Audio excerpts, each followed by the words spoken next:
इसलिए सुखदेव जी कहते हैं, हे भारत, तुमने जीवों के कल्याण के लिए बहुत सुंदर प्रश्न किए हैं। जो भी मृत्यु भय से मुक्ति चाहता हो उसे सर्व समर्थ भगवान का चरणाश्रय ग्रहण कर लेना चाहिए।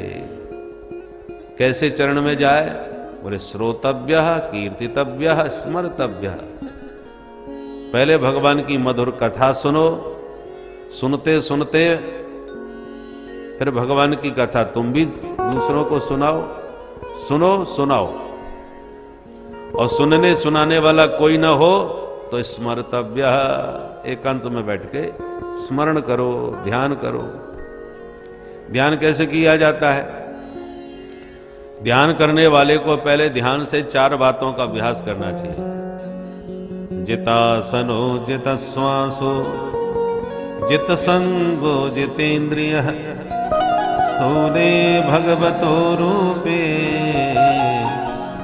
मनः संधारये धिया। आसन सिद्ध करो, एक आसन पर बैठने का बढ़िया अभ्यास। फिर पूरक कुंभक रेचक विधि से प्राणायाम का खूब अभ्यास करो।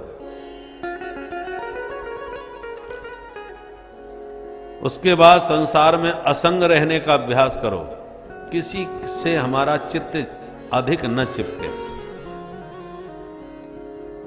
तटस्थ।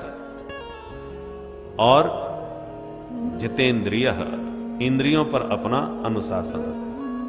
4 बातों का यूं अभ्यास करने के बाद फिर भगवान का ध्यान लगाओ। ध्यान 2 प्रकार का होता है, स्थूल और सूक्ष्म। विश्व ब्रह्मांड में जो भी तुम्हें दिख रहा है सब परमात्मा का ही शरीर है। ये हरी भरी हरियाली भगवान के शरीर की रोमावली है।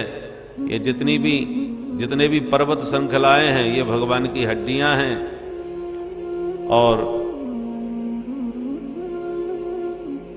जो भी सुंदरता तुम्हारे मन को आकर्षित करती है यही माधव की मधुर मुस्कान है और इसी का नाम माया है। ये जितनी भी नदियां बह रही हैं, गंगा यमुना सरस्वती, ये सब भगवान के चरण, अपने नाड़ियां हैं, शरीर में नाड़ियां।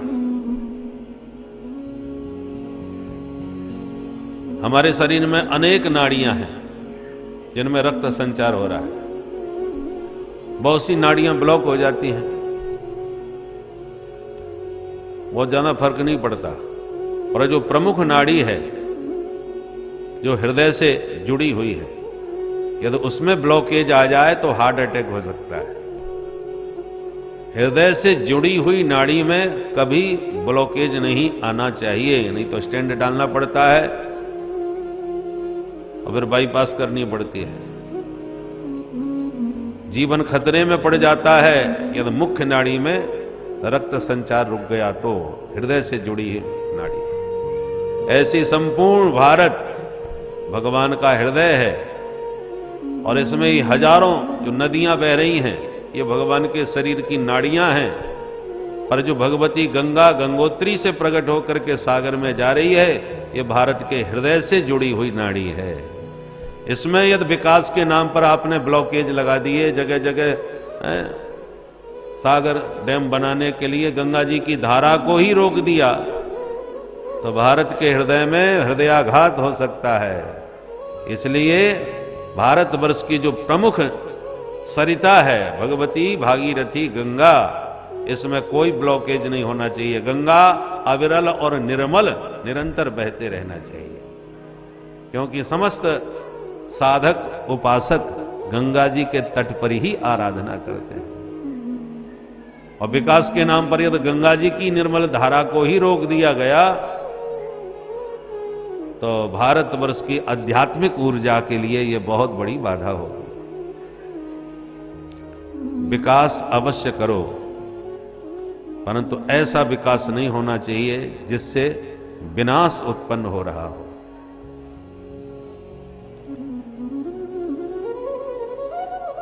सबका विकास होना चाहिए। जीव जंतु कीट पतंग सभी विकसित हों, प्रसन्न हों, प्रमुदित हों, वो विकास दिव्य और सार्थक है। सुखदेव जी कहते हैं, राजन, जीवन में जीने के लिए जितना जरूरी है सारा प्रबंधन प्रभु ने कर रखा है। रहने के लिए भगवान ने पहाड़ों में गुफाएं बना दी हैं, पीने के लिए नदियों में पानी बहा दिया है, पर्वतों में झरने गिरा दिए हैं, खाने के लिए वृक्षों में रसीले सुस्वादु फल लगा दिए हैं। जब भगवान ने जन्म से ही सारी व्यवस्था हमारी कर रखी है तो कस्मात भजंती कवयो धन दुर्मदान धान, फिर धन के मद में मतवाले हो गए श्री मदांधों के पीछे आसान्वित होकर के हम क्यों भागते रहते हैं। दुनिया में कभी किसी से आशा मत करो, आशा एक राम जी से, दूजी आशा छोड़ दे। आशा करना है तो भगवान से करो, दूसरों से आशा मत करो। आशा ही परमम दुखम नैराश्यम परमम सुखम। दुनिया वालों से आशा करना ही दुख का कारण होता है कि वो हमारे बहुत अच्छे मित्र हैं और वो तो बहुत अच्छे पद पर पहुंच गए हैं, अब कोई भी जरूरत पड़ेगी सब संभाल लेंगे। और जब जरूरत पड़ी और उनसे आपने काम करवाने को निवेदन किया, उन्होंने कहा रे साहब क्या करें, ये तो बड़ा मुश्किल काम है। क्या केवल झूठे ही हामी भर दी कि हाँ हो जाएगा, परेशान मत होइए, और करना धरना कुछ नहीं। तो फिर टेंशन होने लगता है, बताओ हम हमारे कितने अच्छे मित्र थे और यही हमको धोखा दे गए। तो जिससे जितनी अधिक आशा होगी, निराशा तुम्हें उतना ही दुख देगी। इसलिए नैराश्यम परमम सुखम, किसी से आशा करो ही मत। किस कामना से किस देवता की पूजा करनी चाहिए? देव माता अदिति की उपासना करने से घर में अनाज भंडार भरा रहता है। विद्वान बनना चाहते हो, महादेव की उपासना करो। दाम्पत्य जीवन सुखी चाहते हो, माता पार्वती की उपासना करो। और कुछ नहीं चाहते हो तो हमारे बंसी वाले की उपासना करो। तो क्या बंसी वाले की उपासना से कुछ मिलता नहीं है? ऐसी बात नहीं। देखो भैया, वृक्ष के पत्तों में पानी देना, डालियों को सींचना, फूल पत्त को सींचना, उस सबको छोड़ करके तुम केवल उसकी जड़ में पानी डाल दो तो सारे वृक्ष को पानी मिल गया। अलग अलग पूरे फूल पत्ते सींचने की जरूरत नहीं है, जड़ को सींच दिया, पूरा वृक्ष सिंचित हो गया। ऐसी मूलम ही विष्णुर देवानाम, सारे देवताओं के मूल जो हैं वो भगवान नारायण हैं। उनकी उपासना कर ली तो सारे देवी देवता पूज गए। यथा तरोर मूल निषेचनेन तृप्यन्ति तत् स्कंद भुजोपशाखा। इसलिए श्री हरि की उपासना प्रत्येक मनुष्य मात्र को करनी चाहिए, क्योंकि शरीर भारत भूमि में भगवान ने उपासना के लिए दिया है। वासनाओं की पूर्ति तो आपको हर शरीर में, हर जन्म में प्राप्त हो जाएगी, पर उपासना का मौका केवल मनुष्य शरीर में ही है, फिर नहीं है। अच्छा हमारे ये बताओ, भगवान ने ये संसार बनाया कैसे? तब सुखदेव जी को याद आया कि हमने मंगलाचरण नहीं कर पाया, कथा चालू कर दी। तो अब सुखदेव जी मंगलाचरण करते हैं। तपस्विनो दान परायसस्विनो मनस्विनो मंत्रविद सुमंगला क्षेमं न विन्दन्ति विना यदर्पणम् तस्मै सुभद्र स्रवसे नमो नमः। कोई कितना भी बड़ा तपस्वी, तेजस्वी, यशस्वी, मनस्वी, मंत्रवेत्ता ऋषि क्यों न हो, पर सर्वगुण संपन्न होते हुए भी क्षेमम न बिंदंती बिना यदर्पणम, भगवान के चरणों में समर्पण किए बिना उसका कभी कल्याण नहीं हो सकता। साधन सब करो, परंतु भगवान की कृपा के साथ जुड़ करके करो, तो अभिमान नहीं आएगा। एक के आगे शून्य रख दिया तो संख्या एक से डायरेक्ट 10 हो जाती है। अब दूसरा शून्य रख दो तो 10 से डायरेक्ट 10 गुनी और 100 हो गई। एक शून्य और लगा दो तो और 10 गुना आगे बढ़ गया, 1000 हो गया। तो प्रत्येक शून्य संख्या को 10 गुना आगे बढ़ा देता है। एक शून्य 100 हुए, 1000 हुए, 10,000 हुए, लाख हुए, बढ़ती चली जाएगी। अब शून्य को अभिमान हो गया, बारे हम देखो हमारी ताकत, हमने संख्या को प्रत्येक के साथ जोड़ करके शून्य के साथ 10 गुना आगे बढ़ा दिया, परंतु अब शून्य ही आपस में लड़ मरे अभिमान में, मैं बड़ा, मैंने यहां तक पहुंचाया, मैंने वहां तक पहुंचाया। अब ज्यादा मैं करने लगे तो आदि में खड़ा हुआ एक अंक बोल पड़ा, भैया जी आप ही बड़े बने रहो, हम ये चले, और आदि में से एक का अंक खिसक गया। अब बताओ संख्या कितनी बची? शून्य बटा सन्नाटा, कुछ नहीं। क्यों? शून्य में बल तो है, परंतु कब? जब अंक के साथ जोड़ेगा तब, और अंक के साथ नहीं जोड़ा तो शून्य में कुछ दम नहीं, सब बेकार। तो ये अंक क्या है? राम नाम को अंक है और सब साधन है शून्य, अंक गए कछु हाथ ना और अंक रहे 10 गुण्य। भगवान की कृपा अंक है और शून्य है साधना।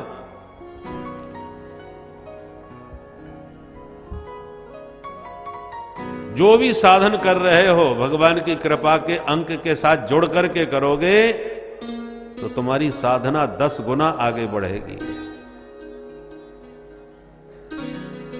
और यदि प्रभु की कृपा से जुड़े बिना साधन करोगे तो वो जो भी साधन होगा तुम्हारे अभिमान को बढ़ाने वाला होगा। मैंने ये किया, मेरे जैसा कोई कर नहीं सकता। विश्वामित्र जी महाराज कितने बड़े संत थे, परंतु जब भी कोई यज्ञ करते थे हमेशा फेल हो जाते थे, सुबाहु मारीच सब चौपट कर जाते थे, अपने बल पर यज्ञ सफल नहीं कर पाए। तब मुनिवर मन कीन विचारा, जब बाबा ने विचार किया और भगवान राम जी को मांगने के लिए अयोध्या में आए और मांग करके जब ले गए, राम जी के साथ जुड़ गए, तब राम जी ने मुस्कुरा के कहा, निर्भय यज्ञ करो तुम जाइए। अब निर्भीक होके यज्ञ करो। अब जो भी विघ्न आए सुबाहु मारीच के, वो राम जी ने सब दूर कर दिए। बाबा का यज्ञ सफल हुआ और अपना ही यज्ञ सफल नहीं कर पाया, दोनों भैयाओं को लेकर के मिथिलापुर में जाके जनक जी के धनुष यज्ञ को भी सफल करा दिया, अपना भी और दूसरों के यज्ञों को भी सफल करवाए। और सफलता मिली कब? जब राम जी से जुड़े तब। ऐसे ही जीवन में जो भी सफलता प्राप्त होगी, सफल तभी मानी जाएगी जब भगवान से जुड़ करके आप करोगे। अपने बल पर करोगे तो अहंकार उत्पन्न होगा, और भगवान की कृपा से जुड़ करके करोगे तो सफल होकर के भी अभिमान शून्य बने रहोगे कि भैया हमने कुछ नहीं किया, न जाने ठाकुर जी ने कैसे करा लिया। इसलिए जब भी कोई काम करो भगवान की कृपा के साथ जुड़े रहो कि प्रभु आपकी कृपा से सब काम हो रहा है, करते हो तुम कन्हैया और मेरा नाम हो रहा है। आइए मिलकर के एक बार गा ही लेते हैं, क्योंकि इसके एक एक शब्द में भाव यही है जो अभी आप सुन रहे थे कि अपने बल पर कभी मत करो कुछ, भगवान की कृपा का अवलंब लेकर के करोगे तो सफलता कभी तुम्हें अहंकारी नहीं बनाएगी। मेरा आपकी कृपा से सब काम हो रहा है, मेरा आपकी कृपा से सब काम हो रहा है, मेरा आपकी कृपा से सब काम हो रहा है, मेरा आपकी कृपा दोनों हाथ उठा के ताली बजाते हुए सब काम हो रहा है। करते हो तुम कन्हैया, करते हो तुम कन्हैया, करते हो तुम कन्हैया, करते हो तुम कन्हैया, हाँ मेरा नाम हो रहा है, मेरा आपकी कृपा से सब काम हो रहा है, मेरा आपकी कृपा से सब काम हो रहा है। ओ मेरा आपकी कृपा से सब काम हो रहा है। मेरा आपकी कृपा से सब काम हो रहा है।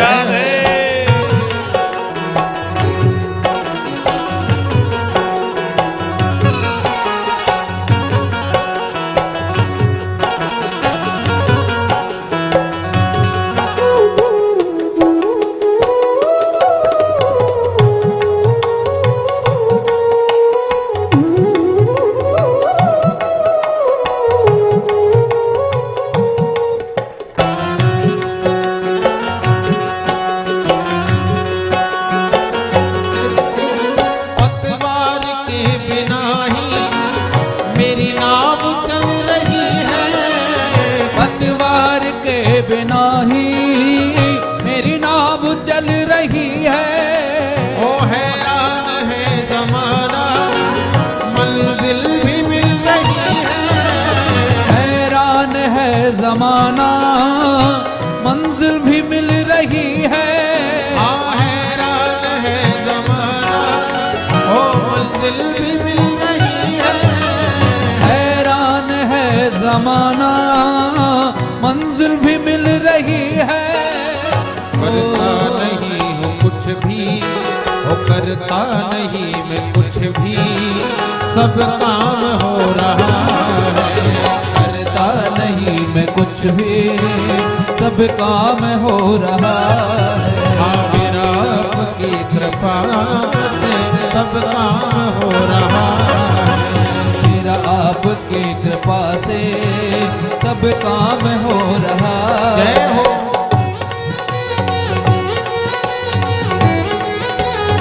बांके बिहारी लाल की जय हो।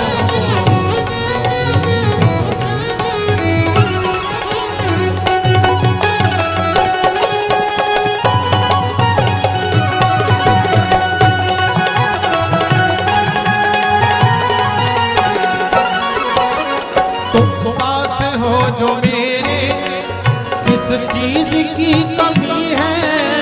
तुम साथ हो जो मेरे किस चीज की कमी है। किसी और चीज की अब अरे दरकार ही नहीं है। किसी और चीज की अब दरकार भी नहीं है। कन्हैया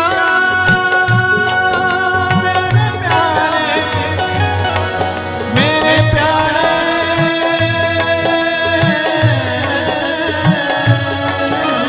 तुम साथ हो जो मेरे, किस बात की कमी है। तुम साथ हो जो मेरे किस बात की कमी है। हो किसी और चीज की अब मुझे दरकार भी नहीं है। किसी और चीज की अब दरकार भी नहीं है। तेरे साथ से गुलाम अब, हो तेरे साथ से गुलाम अब गुलफाम हो रहा है। तेरे साथ से गुलाम अब गुलफाम हो रहा है। हाँ करते हो तुम कन्हैया, करते हो तुम कन्हैया। हो करते हो तुम कन्हैया, करते हो तुम कन्हैया। और मेरा नाम हो रहा है। मेरा आपकी कृपा से सब काम हो रहा है। मेरा आपकी कृपा से सब काम हो रहा है।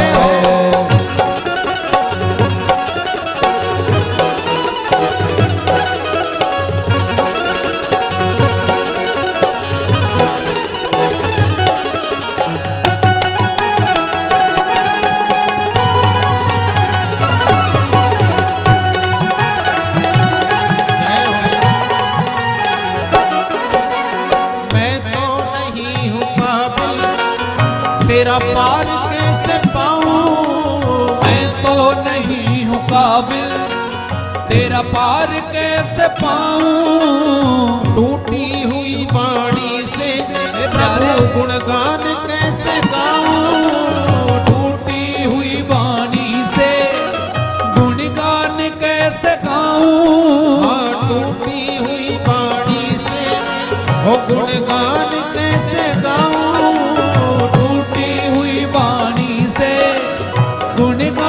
कैसे कहूँ। ओ तेरी प्रेरणा से ही सब, तेरी प्रेरणा से ही सब ये कमाल हो रहा है। तेरी प्रेरणा से ही सब ये कमाल हो रहा है। हाँ तेरी प्रेरणा से ही सब ये कमाल हो रहा है। तेरी प्रेरणा से ही सब ये कमाल हो रहा है। ओ करते हो तुम कन्हैया, करते हो तुम कन्हैया, ओ करते हो तुम कन्हैया, करते हो तुम कन्हैया। हाँ मेरा नाम हो रहा है। मेरा आपकी कृपा से सब काम हो रहा है। मेरा आपकी कृपा से सब काम हो रहा है। ओ मेरा आपकी कृपा से सब काम हो रहा है। मेरा आपकी कृपा से सब काम हो रहा है। सब काम हो रहा है, सब काम हो रहा है। बोलिए बांके बिहारी लाल की जय। तो इस प्रकार से क्षेमम न विंदंती बिना यदर्पणम, भगवान की कृपा से जुड़े बिना जीव का वास्तविक कल्याण नहीं हो सकता। ऐसे प्रभु के श्री चरणों में हम बारंबार प्रणाम करते हैं। सुखदेव जी कहते हैं, परीक्षित जो प्रश्न तुमने हमसे पूछा है कि भगवान ने यह संसार कैसे बनाया, यही प्रश्न एक बार नारद जी ने अपने पूज्य पिता ब्रह्मा जी से पूछा था कि पिताजी ये बताओ, ये संसार आप ही बनाते हो? भगवान बोले हाँ बनाते तो हम ही हैं। तो जब आप ही बनाते हो तो आप ध्यान किसका लगाते हो? तब ब्रह्मा जी ने समझाया, देखो बेटा,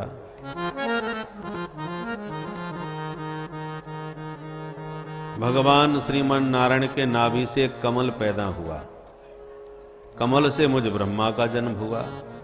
मैंने चारों तरफ देखा तो मुझे केवल जल और वायु के अलावा कुछ दिखा नहीं। प्रश्न किया को हम, मुझे दो अक्षर सुनाई पड़े, तप तप, तपस्या करो। बस मैं वहीं तपस्या करने बैठ गया। कई वर्षों तक अखंड तप किया, तब प्रभु ने प्रकट होकर दर्शन दिया और 4 श्लोकों में हमें दिव्य ज्ञान दिया। इसी का नाम है चतुश्लोकी भागवत। ये श्रीमद् भागवत के 4 श्लोक हैं जो संपूर्ण भागवत के बीज हैं, जो भगवान ने ब्रह्मा जी को दिया। इसलिए इन 4 श्लोकों का पाठ नित्य करना चाहिए। ध्यान से सुने। अहमेवासमेवाग्रे नान्यद सत्सद सत्परम् पश्चादहं यदेव च यो वसेसेत सोऽस्म्यहम् मृतेर्दं यत् प्रतीयेत न प्रतीयेत चापरि तद्वेद्यात्मनो माया यथा वासो यथा यथा महानि भूतानि भूतेषु च वचेषु प्रविष्टान्य प्रविष्टानि तथा तेषु न तेषु एतावदेव जिज्ञासुः तत्त्वजिज्ञासुनात्मना अन्वय व्यतिरेकाभ्यां यस्या सर्वत्र सर्वदा नान्यदेव सत्परं पश्चादहं यदेत यो वसेष्येत सोऽस्म्यहम् यो वसेष्येत सोऽस्म्यहम् यो वसेष्येत सोऽस्म्यहम्। बोल भक्त वत्सल भगवान की जय। ये 4 श्लोक चतुश्लोकी भागवत का रूप है।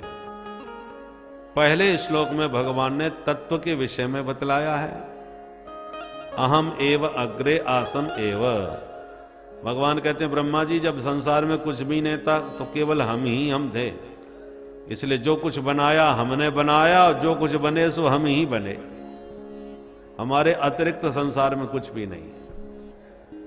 दूसरे श्लोक में माया का रहस्य बतलाया, जो सत्य को छुपा करके असत्य को दिखा करके उसी में फंसा ले, उसी का नाम माया है। जैसे जादूगर की जादू विद्या में हम चमत्कृत हो जाते हैं, केवल उसका जमूड़ा ही उसकी जादू का रहस्य जानता है, बाकी सब नहीं जानते। उसी प्रकार माया में सब मोहित होकर नाच रहे हैं, और मायापति के जो दास हो जाते हैं भगवान उन्हें माया से मुक्त कर देते हैं। तीसरे श्लोक में जगत का स्वरूप समझाया, और चौथे श्लोक में जिज्ञासु का भागवत के 10 लक्षण बतलाए। सर्ग विसर्ग स्थान पोषण ऊति मनमंत्र कथा ईशानु कथा निरोध मुक्ति और आश्रय, ये भागवत के 10 लक्षण हैं जो तृतीय स्कंद से प्रारंभ होते हैं। तृतीय स्कंद में सर्ग का वर्णन है। पहले विदुर जी का चरित्र सुनाया कि विदुर जी जब धृतराष्ट्र को समझाने लगे और कहा महाराज ये आपका जो बेटा है महामूर्ख है दुर्योधन, इसकी बातों में आकर के राष्ट्र का सर्वनाश मत करो। दुर्योधन ने सुन लिया, वो आग बबूला होके बोला, इस दासी पुत्र को किसने परामर्श देने के लिए बुलाया था, निकलो यहां से। विदुर जी ने कहा तुम हमको क्या निकालोगे दुर्योधन, हम ही तुम्हारा त्याग करके जा रहे हैं। और स्वयं धनुर्द्वार निधाय माया, विदुर जी कौरवों का परित्याग करके तीर्थ यात्रा करने निकल गए। और याद रखिए विदुर जी धर्म के अवतार हैं। जब तक कौरवों के पक्ष में धर्म रूप में विदुर जी रहे तब तक कौरव सुरक्षित रहे। आज विदुर जी नहीं जा रहे, बल्कि कौरवों का सारा पुण्य उनके रूप में जा रहा है। सनिर्गतः कौरव पुण्य लब्धः, और विदुर जी के जाते ही कौरव पूरी तरह से धर्महीन माने धर्म निरपेक्ष हो गए। बोलो राधे राधे राधे राधे। और इसलिए कौरवों का पराभव हुआ और पांडव विजयी बने, क्योंकि पांडवों ने धर्म का आश्रय लिया और कौरव धर्म विहीन हुए, इसलिए सबके सब मारे गए। सुखदेव जी कहते हैं राजन, विदुर जी तीर्थ यात्रा करने चले गए और तीर्थ यात्रा करते उन्हें हरिद्वार में मैत्रेय जी से भेंट हुई और यहीं से विदुर मैत्रेय संवाद प्रारंभ हुआ। सबसे पहले विदुर जी ने सृष्टि के विषय में मैत्रेय जी से जानना चाहा। तब मैत्रेय जी ने सृष्टि का रहस्य बतलाया कि जब भगवान नारायण के नाभि कमल से ब्रह्मा जी प्रकट हो गए, उन्होंने तपस्या करी और तपस्या करके भगवान से जब आशीर्वाद मिला, तब ब्रह्मा जी ने सबसे पहले सनक सनंदन सनातन सनत कुमार 4 ऋषि प्रकट किए। चारों से कहा तुम भी सृष्टि करो, तो चारों ने मना कर दिया, हम सृष्टि के झंझट में बिल्कुल नहीं पड़ेंगे। तो ब्रह्मा जी को क्रोध आ गया और ब्रह्मा जी का क्रोध ही उनकी भ्रकुटी से एक बालक बन के प्रकट हो गया। बोलो शंकर भगवान की। बालक बड़ी जोर से रोया तो उनका नाम रख दिया रुद्र। रुद्र भगवान शंकर ही है। ब्रह्मा जी ने कहा तुम सृष्टि करोगे? बोले कर देंगे, करके दिखाओ। तो भोले बाबा ने भूत प्रेत डांकनी पिशाचनी की सृष्टि कर दी। ब्रह्मा जी बोले बस बस हो गई सृष्टि, तुम शांति से भजन करो भैया, तुम्हारी बस की बात नहीं। तो अब की बार ब्रह्मा जी ने 10 ऋषि प्रकट किए, मरीचि अत्रि अंगिरा पुलस्त पुलह क्रतु भृगु वशिष्ठ और देवर्षि नारद। वाणी से सरस्वती और छाया से कर्दम ऋषि प्रकट किए। अंत में अपने बाम अंग से कन्या और दक्षिणांग से पुरुष को जन्म दिया, नाम रखा मनुष्यरूपा। ब्रह्मा जी बोले अब तुम दोनों मिलकर के मैथुन सृष्टि का विस्तार करो। तो मनु महाराज के फिर 5 संतान हुई, 3 बेटी 2 बेटा। बेटा थे प्रियव्रत और उत्तानपाद और बेटियां हुई आकुति, देवहूति और प्रसूति। एक दिन मनु महाराज ने ब्रह्मा जी से कहा महाराज एक बहुत बड़ी समस्या आ गई। क्या? बोले एक हिरण्याक्ष नामक दैत्य धरती को ही उठा के ले गया, तो बिना धरती के कैसे सृष्टि चलेगी। तब ब्रह्मा जी ने भगवान का ध्यान किया और ध्यान करती जोड़ की छींक आई और छींकते ही उनकी नासिकारंध्र से भगवान वराह बन के प्रकट हो गए। बोल वराह भगवान की जय। वराह भगवान ने हिरण्याक्ष का वध किया और पृथ्वी का उद्धार हुआ। विदुर जी ने कहा, महाराज ये हिरण्याक्ष था कौन जो धरती को उठा के ले गया। मैत्रेय जी कहते हैं, विदुर जी जो कश्यप ऋषि हैं उनकी एक पत्नी है देवी दिति। जब सूर्यास्त के समय संध्या वंदन कर रहे थे अपना कश्यप जी, उसी समय उनकी पत्नी दिति अपने पति से रति याचना करने लगी। कश्यप जी ने कहा, देवी देखो सूर्यास्त का समय है, सूर्यास्त के समय 4 काम नहीं करने चाहिए। भोजन नहीं करना चाहिए, सोना नहीं चाहिए, सहवास नहीं करना चाहिए और स्वाध्याय भी नहीं करना चाहिए। पर दिति एक न मानी, तो कश्यप जी ने पत्नी का मनोरथ पूर्ण किया। दिति का कामज ज्वर जब शांत हो गया तब पश्चाताप हुआ कि स्वामी मेरे से भूल हो गई। कश्यप जी ने कहा, भूल हुई है तो परिणाम भोगो। क्या? बोले तुमने सूर्यास्त के समय गर्भ धारण किया है, तुम्हारे गर्भ से 2 आतंकवादी पैदा होंगे। सूर्यास्त के समय जो स्त्री गर्भवती होती है उसके दुष्ट संतान पैदा होती है। अब दिति ये सुन के बहुत डर गई, उसने 100 वर्षों तक बच्चों को जन्म ही नहीं दिया। और 100 साल के बाद जब 2 बच्चे पैदा हुए तो एक का नाम हिरण्याक्ष, एक का नाम हिरण्यकश्यपु। हिरण्यकश्यपु बड़ा था, हिरण्याक्ष छोटा था।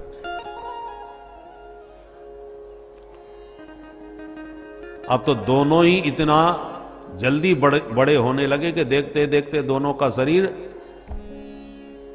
पर्वताकार हो गया। और एक दिन हिरण्याक्ष ने कहा, भैया लड़ने की इच्छा हो रही है, कोई मिल नहीं रहा, इसलिए मैं दिग्विजय करने जा रहा हूं। और स्वर्ग में जाके जब गर्जना करी तो सारे देवता स्वर्ग खाली करके भाग गए। इतना भयंकर दैत्य था। पृथ्वी में कोई नहीं मिला तो पाताल में घुस गया। वरुण को अपमानित किया, जल के देवता। जब कोई नहीं मिला तो फिर धरती को उठा के रसातल में ले गया।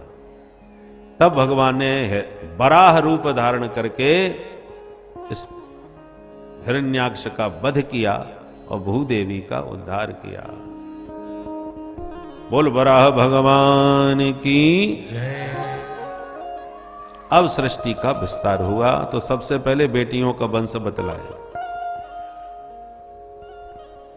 आकुति, देवहूति और प्रसूति। उनमें जो मझली बेटी देवहूति है, इनका विवाह कर्दम ऋषि के साथ में हुआ।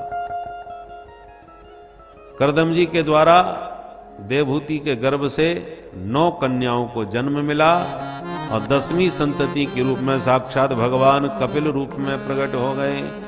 बोल कपिल भगवान की जय। अब कपिल भगवान के दर्शन करने ब्रह्मा जी स्वयं अपने ऋषि पुत्रों को लेकर साथ में आए। तो कर्दम जी ने ब्रह्मा जी से प्रार्थना करी, महाराज आपके साथ में 9 बेटे आए हैं और मेरे घर में 9 बेटी हैं, बढ़िया जोड़ा बन जाएगा, महाराज आप कृपा कर दो। तो ब्रह्मा जी बोले बहुत अच्छी बात है। तब ब्रह्मा जी के जो ऋषि पुत्र थे उनके साथ में कर्दम जी ने अपनी बेटियां यथा योग्य ब्याह दी। बड़ी बेटी थी कला देवी, जिनका विवाह मरीच मुनि से हुआ। दूसरी अनसुईया, इनका विवाह अत्रि मुनि से हुआ। अरुंधति का विवाह वशिष्ठ जी से हुआ। ख्याति का विवाह भृगु जी से हुआ। शांति का विवाह अथर्वण जी से हुआ। क्रिया का विवाह क्रतु ऋषि से हुआ। हविर्भू का विवाह पुलस्त ऋषि से हुआ। ऐसे सब बेटियों का विवाह करके विदा कर दिया। कर्दम जी बोले, देवी बेटियां ससुराल गई और बेटा तुम्हें मिल गया, जिम्मेवारी पूरी हुई, अब हम चलते हैं। और तपस्या करने के लिए महात्मा चले गए। अब घर में मैया बेटा सिर्फ 2 सदस्य रह गए। तो एक दिन मां देवहूति ने अपने पुत्र भगवान कपिल से प्रश्न किया, निर्विन्नानितरां भूमन् असत इन्द्रियतर्षणात् येन संभाव्यमानेन प्रपन्नान्धं तमः प्रभो प्रपन्नान्धं तमः प्रभो। हे प्रभु, मैंने जीवन में सारे सुख पा लिए, फिर भी मेरा विषयों से वैराग्य क्यों नहीं हो रहा पुत्र, तुम ही बताओ। अभी भी मेरा मन अतृप्त है, आत्मा असंतुष्ट है, अब क्या पाना शेष रह गया। बेटा तुम परम ज्ञानी हो, आज अपने ज्ञान की कुल्हाड़ी से मेरे अज्ञान के वृक्ष को जड़ सहित काट करके मिटा दो। मैं आपकी शरण में आई हूं। और स्तुति करती हुई माता देवहूति कहती हैं, तम त्वागताहं शरणं शरण्यं तम त्वागताहं शरणं शरण्यं स्वभृत्य संसार तरो कुठारं स्वभृत्य संसार तरो कुठारं जिज्ञासयाहं प्रकृते पुरुषस्य जिज्ञासयाहं प्रकृते पुरुषस्य नमामि सद्धर्मविदां वरिष्ठं नमामि सद्धर्मविदां वरिष्ठं तं त्वागताहं शरणं शरण्यं तं त्वागताहं शरणं शरण्यं शरणं शरण्यं शरणं शरण्यं। तो माने का बेटा मैं तेरी शरण में हूं, मेरा अज्ञान मिटा। तब कपिल भगवान कहते हैं, मां अब ध्यान से सुनिए, मैं आपको श्रेय का मार्ग बतलाता हूं। हमारा जो मन है वही बंधन और मुक्ति का मूल कारण है। मन जब संसार के विषयों का चिंतन करने लगता है तो ये संसार में बांधने वाला बन जाता है, और यही मन जब भगवान के चरण कमलों का चिंतन करने लग जाए तो यही मन मुक्ति का साधन भी हो जाता है, बंधन से छुटकारा देने वाला बन जाता है। इसलिए मां अपने मन को भगवान के चरणों में लगाओ। बोले बेटा कोशिश बहुत करती हैं पर मन लगता ही नहीं है। आंख बंद करके भगवान के चरणों का ध्यान करो तो नौल तेल लकड़ी के अलावा कुछ याद ही नहीं आता। मन कैसे लगाएं ये बताओ। कपिल भगवान कहते हैं, मां तुम्हारा मन सीधे सीधे भगवान में नहीं लग रहा तो जिन महापुरुषों का मन पूरी तरह लग चुका हो तुम उन संतों के साथ लग जाओ, उनके दास बन जाओ। संगत की रंगत आएगी, अपने आप तुम्हारा मन भी ठहरने लगेगा, लगने लगेगा। बिजली का जो तार पकड़ लिया उसको तो करंट लग गया, अब तुम तार मत पकड़ो, बस पकड़ने वाले कोई पकड़ लो तो तुम्हें भी उतना ही भरपूर करंट लगेगा। उसी प्रकार तुम्हें भगवान समझ में नहीं आ रहे, पकड़ में नहीं आ रहे तो मत पकड़ो। जो भगवान को पूरी तरह पकड़े हुए बैठे हैं, समझे हुए बैठे हैं, ऐसे तत्वज्ञ संत के चरणों को पकड़ लो तो तुम्हें भी कृपा का भरपूर करंट प्राप्त हो जाएगा। तो बेटा ये कैसे पता चलेगा कि कौन सिद्ध संत है, कौन नकली कौन असली? क्योंकि आजकल डुप्लीकेट की कमी नहीं है। तो संत अच्छे तो हैं ही हैं पर फर्जी भी तो बहुत हैं। पता कैसे चले? कपिल भगवान कहते हैं, मां 5 लक्षणों से संतों को पहचानो। 5 लक्षण कौन कौन से हैं? तितिक्षवः कारुणिका सुहृदः सर्वदेहिनां अजात शत्रवः शांता साधवः साधुभूषणा।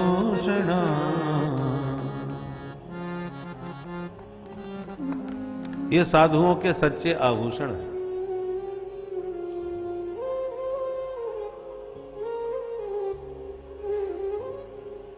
पहला लक्षण तितिक्षवः। तितिक्षु माने सहनशील। साधु का कभी सम्मान होता है तो कभी अपमान होता है। साधु दोनों स्थितियों में समान रहता है। अपमान से उसे पीड़ा नहीं तो सम्मान से उसे कोई आकर्षण नहीं, दोनों से परे। कारुणिकाः, उसमें करुणा बहुत अधिक होती है। किसी का कष्ट वो देख नहीं पाता, हृदय उसका द्रवित हो जाता है। संत हृदय नवनीत समाना। तीसरी बात, समस्त शरीरधारियों को वो अपना सुहृद मानता है, ये सब मेरे हैं। चौथी विशेषता, अजात शत्रु। स्वप्न में भी कभी किसी व्यक्ति को शत्रु नहीं समझता,